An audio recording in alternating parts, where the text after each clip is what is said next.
Bonjour à toutes et à tous. Lewis Hamilton est bel et bien le roi de la F1. Oui, il a réalisé un exploit exceptionnel hier avec une fin de course complètement folle à Silverstone. Le résumé du Grand Prix de Silverstone, c'est maintenant.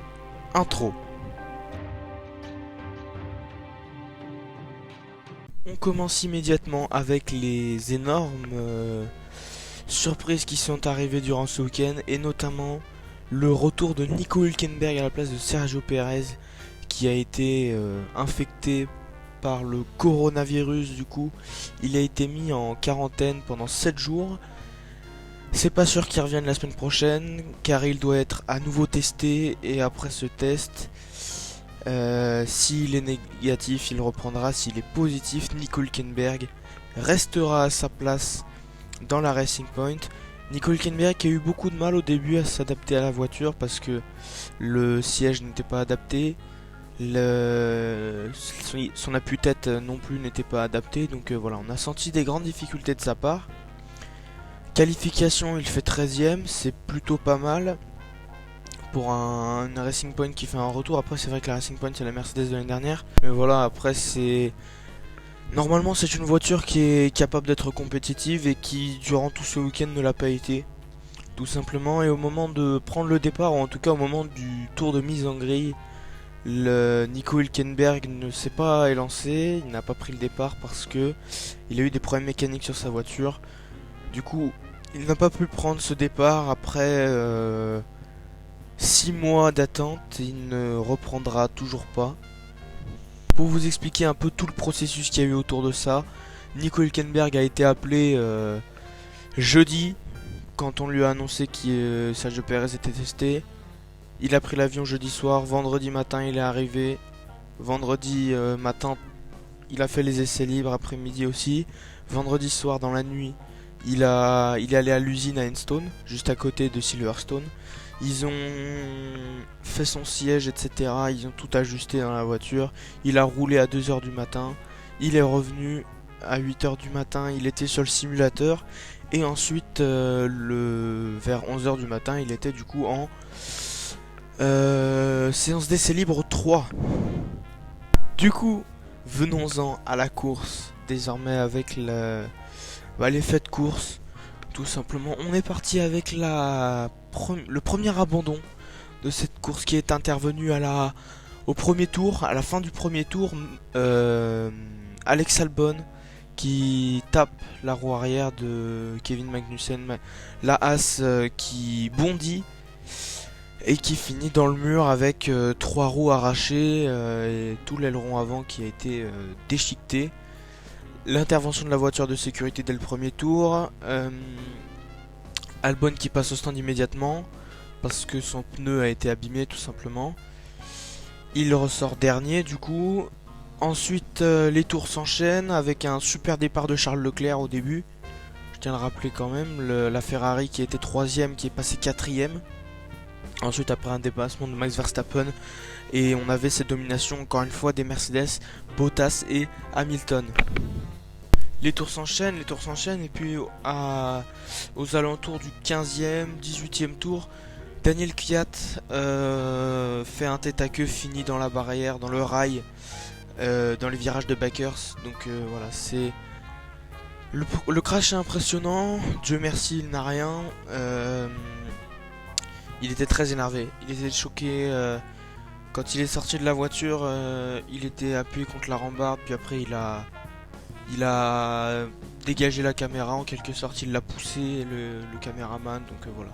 Je peux comprendre qu'on soit énervé. Après, comme je l'ai dit sur Instagram, pour moi, ce geste n'est pas justifié parce que quand tu es aussi haut dans la F1, quand tu as une si grande notoriété, tu dois t'attendre à ce que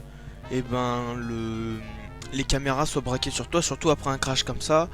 Et je comprends qu'on puisse s'énerver, mais c'est pas de la faute du caméraman s'il s'est craché quoi. Donc, du coup, intervention de la voiture de sécurité, et là on passe aux choses sérieuses avec les premiers arrêts au stand qui vont arriver. Donc il reste à ce moment là 17 pilotes sur la grille, 16 s'arrêtent, un ne s'arrête pas, c'est Romain Grosjean.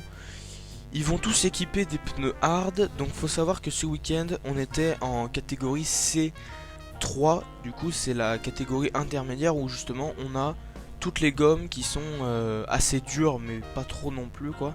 Sachez que la semaine prochaine ce sera toujours à Silverstone, mais ce sera pas le British GP, ce sera le Grand Prix des 70 ans de la F1, du 70e anniversaire de la Formule 1. En réalité c'était hier, mais ils vont le fêter la semaine prochaine avec le Grand Prix, du coup toujours sur le circuit de Silverstone avec des pneus C4 cette fois, donc les médiums serviront de pneus hard. Ça va être compliqué honnêtement. Du coup tout le monde s'arrête sauf Romain Grosjean, la grille se remet en ordre comme elle était avant les arrêts au stand, ce qui est assez logique. Du coup Romain Grosjean ne s'est pas arrêté, il est resté en médium, ce qui était une très bonne stratégie jusqu'à ce qu'il s'arrête. Il se retrouve 5ème devant Sainz, Norris, Ricciardo, Stroll, Ocon, Vettel, Gasly, etc. Derrière les deux Mercedes, Verstappen et Charles Leclerc. Et il va entamer une belle bataille avec Carlos Sainz, Norris et Ricciardo. Alors, il m'a un peu dégoûté. Honnêtement, Romain Grosjean, il m'a déçu parce qu'il a pris un drapeau noir et blanc. Il a pris un avertissement pour zigzag. En gros, il y a Carlos Sainz qui voulait être dépassé. Et il s'est décalé en pleine ligne droite pour ne pas le laisser passer. Donc voilà, drapeau noir et blanc. Et il a réitéré avec Daniel Ricciardo. Daniel Ricciardo s'en est plaint. L'enquête a été ouverte, mais il n'a pas été averti une deuxième fois. Sachez que le drapeau noir et blanc, c'est un carton jaune. Double drapeau noir et blanc, c'est un carton rouge, donc un drapeau noir. Et c'est disqualification du pilote. S'ensuit une super bataille entre Renault et McLaren.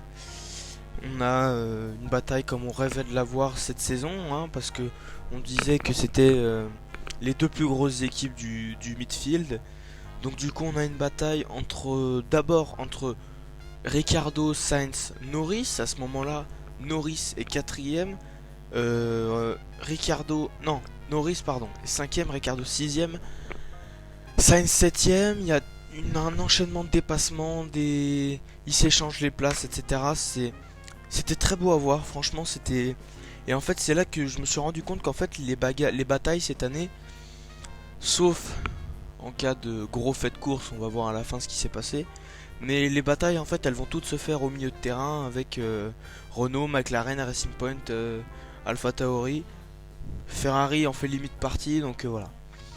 Donc du coup on a une bataille entre Renault et McLaren. On a aussi une bataille entre Ocon et Stroll, avec Ocon qui est passé. Il a mis beaucoup de temps. Il est resté pendant une dizaine de tours derrière Stroll à essayer de le dépasser. À chaque fois Stroll il s'est aussi pris un drapeau noir et blanc parce qu'il a fait comme Grosjean, il s'est décalé en pleine ligne droite pour gêner Esteban Ocon, qui a failli être sorti de la piste d'ailleurs à cause de ça. Donc voilà, Esteban Ocon du coup qui est passé. Notre Français Pierre Gasly également a fait une superbe course. Honnêtement, j'ai été très surpris de sa course. Il finit P7, il finit 7ème derrière Ocon, avec des superbes dépassements sur Vettel et Stroll. On sent qu'il est beaucoup plus à l'aise dans l'Alpha Tauri que dans la Red Bull de l'année dernière. Donc on sent que depuis le Grand Prix du Brésil, il a pris un envol terrible, Gasly. Voilà, il est en train de s'envoler. Et clairement, c'est un des meilleurs pilotes français qu'on ait eu. Avec Esteban Ocon, Romain Grosjean, lui, est très en difficulté quand même. Il a fini 17ème, donc voilà. C'était très compliqué pour lui de faire cette course. Du coup, j'en parlais tout à l'heure, Charles Leclerc qui a fini sur le podium à la première marche du podium. Donc 3ème, il a fini 3ème avec une belle conduite. Franchement, en fait, Ferrari a avoué avoir enlevé le maximum d'appui aérodynamique pour faciliter la puissance, parce que on sait que Ferrari a eu des problèmes l'année dernière. Ils avaient un super moteur, sauf que le problème c'est que Mercedes s'est douté de quelque chose, ils ont mené l'enquête et immédiatement Ferrari a changé de moteur. Donc on imagine qu'il y avait quand même quelque chose d'anormal dans tout cela. Du coup Charles Leclerc a avoué que le moteur n'était pas puissant, que du coup ils ont dû enlever le maximum d'appui aérodynamique pour faciliter la puissance, la vitesse. Ce qui fait que clairement la voiture elle n'était pas du tout performante. Quand on voit que Vettel il a fait 10ème, on voit que Leclerc il fait 3ème. Je peux vous dire que Leclerc c'est un très bon pilote, pardon, comparé à Sébastien Vettel qui a beaucoup de mal avec la Ferrari. On sent que Charles Leclerc il arrive à la maîtriser, cette Ferrari qui n'est pas bonne du tout. On va parler des Red Bull maintenant avec Alexander Albon. Donc le Red Bull, Helmut Marko a viré l'ancien ingénieur en chef de Red Bull, l'ingénieur en chef général des deux pilotes. Le nouvel ingénieur en chef a avoué que Alexander Albon avait une voiture moins compétitive que Max Verstappen. Ce qui n'est pas étonnant finalement, parce que c'est ce que je répète depuis l'année dernière, depuis que Gasly est chez Red Bull, depuis que Gasly était en difficulté avec Christian Horner. On sent que eux, Red Bull, ils ont un seul pilote. C'est aussi simple que ça. Red Bull, ils favorisent un seul pilote. Ils veulent que Verstappen réussisse. Le deuxième pilote, tu sens que c'est parce qu'il faut un deuxième pilote, tu sens que c'est... Enfin, en tout cas, c'est mon avis. Mais j'ai l'impression que ils ont un deuxième pilote juste parce que c'est obligatoire. S'ils pouvaient en avoir qu'un et avoir que Verstappen, je pense qu'ils seraient très contents. Je pense qu'ils s'en contenteraient parce que vraiment, Albon, voilà, il était très bon, honnêtement. Il a signé plusieurs meilleurs temps au tour. À chaque fois, il faisait des 1,28, 1,27, etc. dans les derniers tours. Franchement pas mal. Et Red Bull aussi, très bonne stratégie de la part de l'écurie autrichienne qui n'a pas fait la même boulette que les autres. Je vais en parler juste après.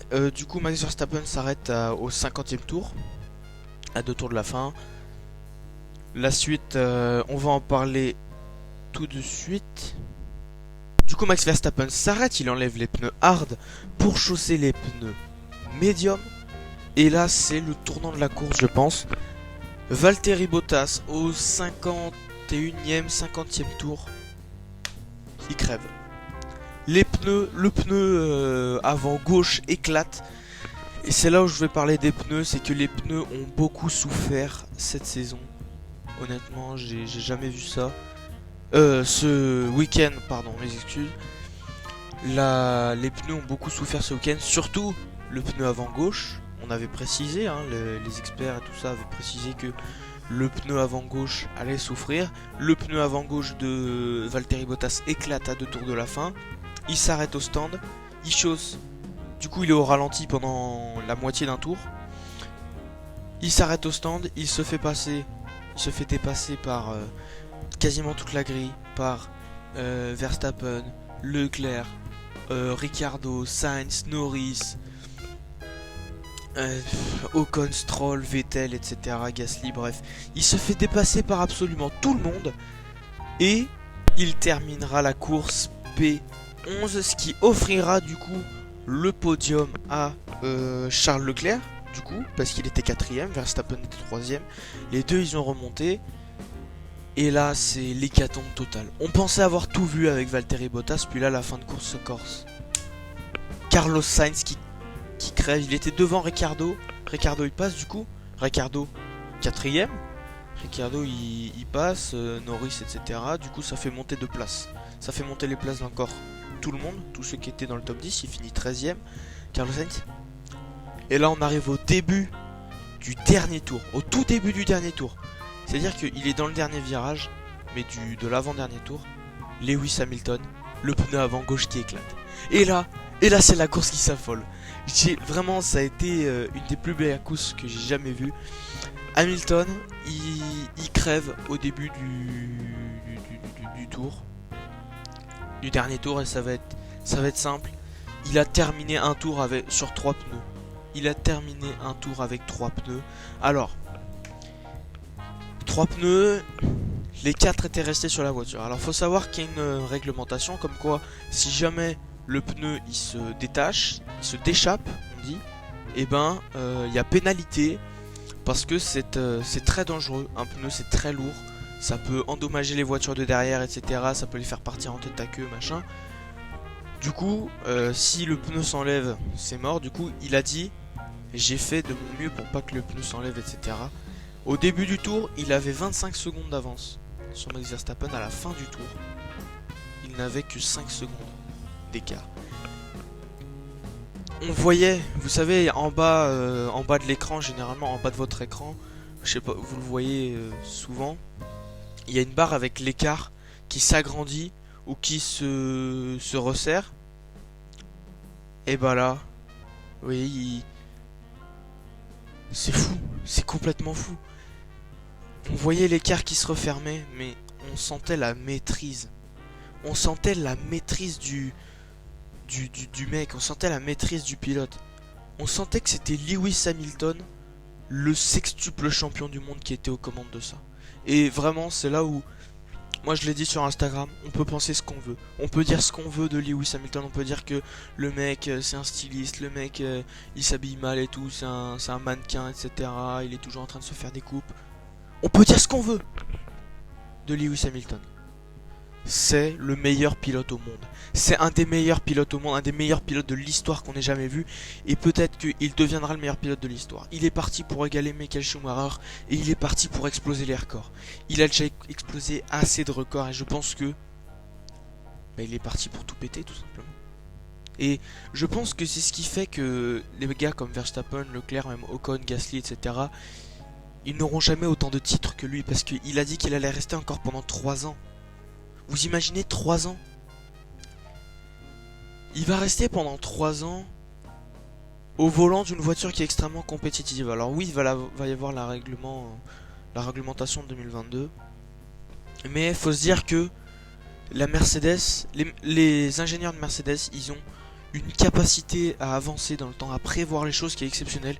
Ils ont déjà commencé à travailler sur la voiture de 2022, qui était censée être celle de 2021, mais avec le Covid, etc., histoire de rattraper les catastrophes financières qu'a causé le Covid, on a repoussé d'1 an pour qu'ils aient le temps de développer les voitures de 2022. Et franchement, je vous le dis clairement, je pense qu'Hamilton et je pense que Mercedes ne va pas s'arrêter là, même si la concurrence va se réduire, forcément, parce que les voitures vont repartir à zéro, entre guillemets. Ça va être d'enfer, vraiment. Et je pense qu'on va avoir une belle compétition en 2022. Voilà, c'est la fin de ce résumé de Grand Prix de Silverstone 2020, un Grand Prix absolument palpitant auquel on a assisté, vraiment. Je vous le dis honnêtement, c'est un des meilleurs Grands Prix que j'ai vu de ma vie. Pourtant, j'en ai vu beaucoup. Et là, on a vraiment assisté à un spectacle. Donc, pour rappel, le classement pilote, je vous l'affiche maintenant.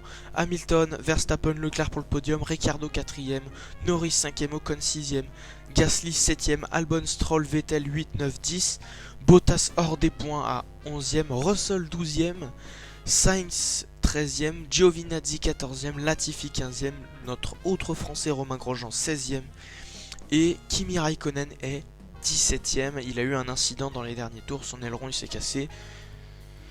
Voilà, on sent que la fin de carrière arrive pour Raikkonen, honnêtement. Ça m'étonnerait pas, il commence un peu à être gavé, il insulte toute la terre, donc voilà. Du coup, on va faire le point sur le classement général maintenant. Lewis Hamilton, il a déjà 88 points, 30 points d'avance sur Valtteri Bottas, qui est son seul concurrent au titre. Parce qu'ils ont la même voiture, tout simplement, et que tout le monde le dit. Voilà, on a vu sur Canal qu'ils avaient interviewé quasiment tous les pilotes disaient la même chose. Mercedes, ils ont une incroyable voiture. Mercedes, ils ont la meilleure voiture, ils sont toujours en avance. C'est tout simplement la meilleure écurie du monde. Gasly, Leclerc, Vettel, Stroll, Albon, etc. Ils disent tous ça, Norris, Sainz, ils disent tous, ils vont vous l'affirmer que Mercedes a la meilleure voiture du monde. Du coup, Verstappen 3ème à 52 points, Lando Norris 4ème à 36 points, Charles Leclerc 33 points, 5ème. Ensuite, Albon, Perez et Stroll, ils sont 6, 7, 8 à 6 points d'écart tous, de 20 à 26 points. Daniel Ricciardo, 20 points, il a attrapé des gros points ce week-end avec sa 4ème place. Carlos Sainz 10ème, Esteban Ocon a aussi attrapé les gros points, 12 points. Gasly 12ème, Gasly qui fait une super saison, il est devant Vettel, il est devant son coéquipier. Je pense que la saison va être belle pour Pierre Gasly. Et au niveau du classement des constructeurs, s'il n'y a pas de surprise possible, sachez que Mercedes a quasiment le double de points de Red Bull, 146 points contre 78 points pour Red Bull. McLaren toujours 3ème, ça c'est important, à 43 points. Racing Point 42 points. Renault qui est très bien remonté avec 32 points, il n'avait que 10 points je crois ou quelque chose comme ça. Si je regarde bien, oui c'est ça, ils avaient 8 points. Et AlphaTauri du coup 7ème, Alfa Romeo 8ème, As à 1 point grâce à la semaine dernière, enfin grâce à il y a 2 semaines, 1 point à 9ème du coup, et Williams n'a toujours pas de points alors que pourtant il mérite. Pour moi, Williams ils font un très bon début de saison. Malheureusement à chaque fois, soit il y a des erreurs en qualification, soit il y a des pénalités, soit il y a des trucs comme ça. Ils sont toujours pénalisés et je trouve ça extrêmement dommage. Merci à tous d'avoir suivi cette vidéo, ce résumé de Silverstone encore une fois. On se retrouve très bientôt en live. Je vais essayer de faire un live pour essayer de vous expliquer ce qui s'était passé lors du Grand Prix d'Autriche. Tout simplement, je vais essayer de vous expliquer ce qui s'était passé en live. Du coup, voilà, on se retrouve en fin de semaine normalement pour un live. Et je vais essayer d'en faire un. Sinon, on se retrouve le 16 août. Oui, 16 août. Je reviens le 16 août parce que je pourrais pas faire de vidéo du 9 au 16 parce que je serai en vacances. Du coup du 9 au 15 du coup je serai en vacances et je reviens le 16. Le 16 on fera des vidéos à balle les gars. On va envoyer ça fort. Restez connectés, restez branchés, activez les notifications, abonnez-vous, lâchez le petit pouce bleu si ce résumé vous a plu. Il y a mes réseaux sociaux en description, il y a le résumé, les highlights de la chaîne F1 aussi en description. Voilà, et je vous mets aussi, pour ceux qui veulent savoir, je vous mets le site Pirelli en description pour tout simplement savoir quelles sont les différentes caractéristiques des catégories C1, C2, C3, C4, C5 des pneus Pirelli. Ou sinon je vous ferai une vidéo dédiée à ça. Je vous mets le site de Pirelli dans la description tout simplement. N'hésitez pas à aller checker tout simplement pour vous renseigner un peu plus si vous voulez en savoir plus. Donc voilà. C'était Undercut pour ce résumé. Ciao ciao.